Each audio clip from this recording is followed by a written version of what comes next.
एक खुशहाल परिवार जिसमें माता पिता दादा और भाई बहन थे।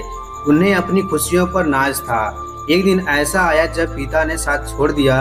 अपने बेटे के चले जाने से दादाजी को बेहद अफसोस था, पर उन्होंने अपनी बहू और पोते के भविष्य को पहला स्थान दिया और अपने गमों को छोड़कर नई राह पर चलने का जज्बा अपने घर वालों को दिया। लेकिन एक साल बाद ही उनके पोते की एक दुर्घटना में मृत्यु हो गई। यह वक्त बहुत गंभीर था, पर इस वक्त में भी दादाजी और उनकी बहू ने संयम से काम लिया। घर की बेटी की ओर ध्यान देते हुए आगे बढ़े।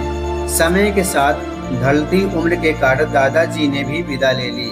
अब घर में बस माँ और उनकी बेटी थी। एक खुशहाल परिवार बिखर गया था।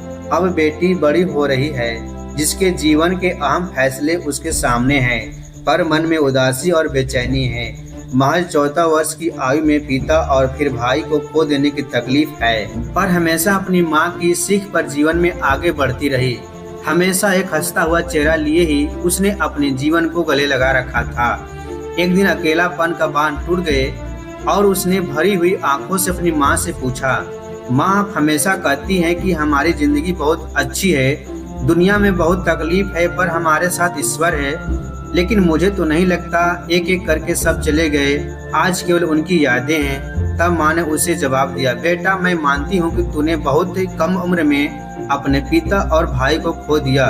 तुझे उसकी कमी महसूस होती है, लेकिन बेटा, तेरे पिता ने इस तरह व्यवस्था की थी कि हमें कभी किसी के आगे हाथ नहीं फैलाना पड़ा। न हमारे सर से छत हटी और न कभी तेरी परवरिश में कोई कमी आई।